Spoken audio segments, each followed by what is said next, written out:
Here alongside my original co-host Danny. Well, we're excited to be back. Short hiatus as we were both out in Colorado on vacation. So make sure you subscribe if you want to see some content from that awesome trip out in Colorado. But we'll get right into the action-packed sports weekend that we had last week. But first, Danny, as always, how are you tonight? And what are you drinking? Yeah, happy to be here. Happy to be back after our vacation. We'll have some good content coming. I got some Sauvignon Blanc wine out of Cupcake Vineyards. Not sure where that is, but sounds pretty cool. So, good refreshing drink for tonight. Very nice. Yeah, that'll go well with our full lineup. I'm doing just whole milk in a coffee mug. So Us it's Midwestern boys, pretty. we got the milk gene. Oh yeah, got to be whole milk.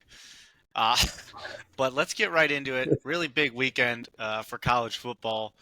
Ranked matchups, ranked matchups all over the yard, and then also a very big blunder by a ranked team. We'll discuss towards the end. But first, probably the biggest game of the weekend was Texas versus Oklahoma. Red River Showdown, one of the biggest games every year, even if the teams aren't ranked or if one team isn't playing well. There's so much pride around that game between those two fan bases. Danny, were you surprised to see that Texas is once again not back? Say they're not back yet. You know what? Last year was probably the first year that it was a blowout in recent memory that I can remember in this rivalry. So this game, like you said, lived up to the hype. It was a great game to watch. Always take the over in the Red River rivalry. It just didn't go Texas's way. It just didn't happen to go their way. But I still think they're in the Big 12 hunt. Obviously, they're going to need help. But they can still end up in that Big 12 title game, and still making the playoff is not out of the question for them at this point. Yeah, I think probably maybe I slightly disagree. I think it's like you said, at least they're going to need help, otherwise they're out. But I would call them not back. You have to win those one possession games. Oh, You've got to do it. You've got to win one possession games, and they proved yet again they just aren't up for the task. We got to get Arch Manning out there. We got to get somebody new. Quentin Ewers is turning into Bo Nix right before our oh, very eyes. Can't win primetime games. Texas, unfortunately, not back. I think Sark's actually done a very good job with that program. Um, but they're going to be a team that gets into the 12-team playoff probably consistently moving forward. But probably first round exit every year is probably the maximum we may see from them moving forward. watch, they're going to beat Second game of Texas the Tech, and then you're going to be back on the wagon saying Texas is back, despite them beating like a 1-8 team or something. if they somehow make the playoffs, man, I'm saying they're back. So we shall see. Oklahoma would have to fall pretty hard on their face for that to happen, but we shall see. Moving over to another very intriguing matchup, one that I thought was, I didn't call it, but I would say, hey, keep an eye on this one, was Louisville versus Notre Dame. Louisville ends up winning that game, all but ending Notre Dame's season. What was your Yeah, reaction to that game, Danny? just that Notre Dame's frauds as usual. I mean, they if Texas is not back, then Notre Dame sure as hell ain't back.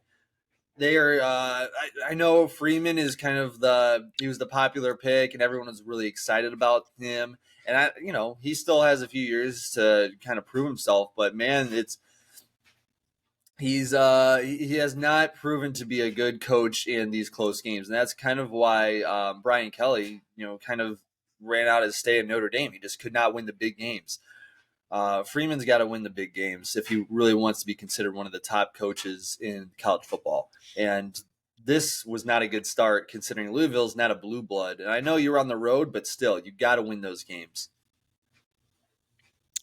Yeah, bringing in Hartman, I feel like that accelerated um, the clock for Notre Dame, and Mm-hmm. it's kind of had the opposite effect, right? He rose the expectations, and they're not meeting them.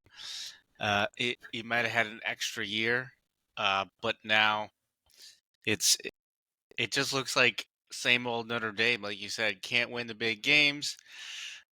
So for me, they were always on upset alert.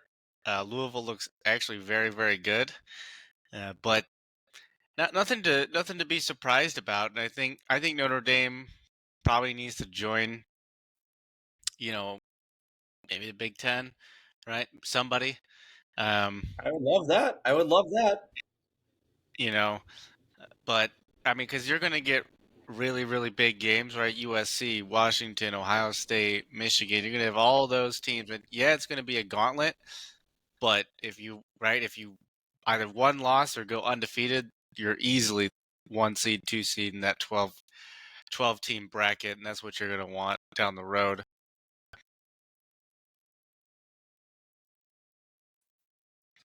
Yeah. Let's look ahead here. Let's look ahead here to quite a unusual and what we would call a meatball play game. Yeah. Mi- Uh, Miami versus Georgia Tech. Georgia Tech was 19 and a half point dogs. Ended up winning that game on the last drive due to a Miami blunder. Miami's driving late in the fourth quarter.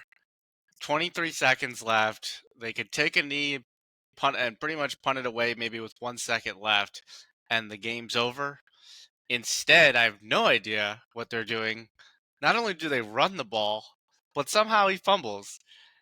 This is why people think games are scripted. Is because it's like, what in the Yeah. world? Yeah. This is why the Why? NFL is Why taking not even advantage of just the. like I don't Yeah, get it, yeah. Zane. What's Why your not just reaction? like the first point of what with the first point of contact? Why not just fall to the ground? You don't even have to try to fight through anything. Just fall to the ground, hug it like it's like a teddy bear like this as you're running through the line. You don't have to get any yardage. You're not trying to get a first down at that point. There's no reason to be trying to go for the home run ball and carrying it like a loaf of bread. All right, just fall to the ground at the first point of contact. You don't have to be a superhero. You have won the game. There's no reason to be a superhero. Yeah, yeah. Yeah, I completely agree. I have absolutely no idea why that play was run in the first place, and two, why you're not holding on to that ball, like your life depends on it.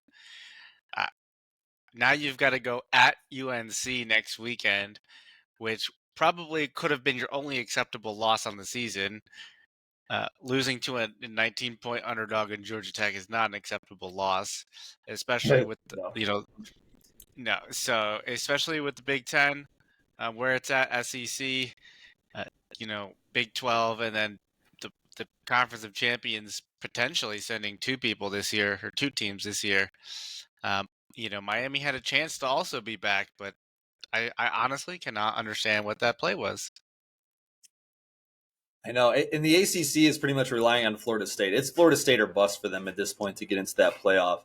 And with the Big Ten, they're kind of down this year, but they got reinforcements on the way from the Conference of Champions, like you said.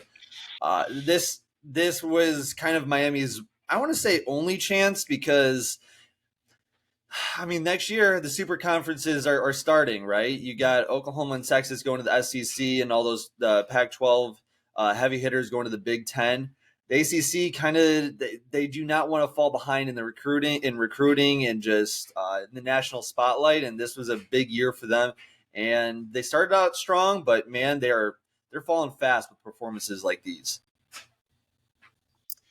Yeah, college football is really going to be uh, full of fireworks as we kind of head down the stretch. So very excited to keep our eyes on the college football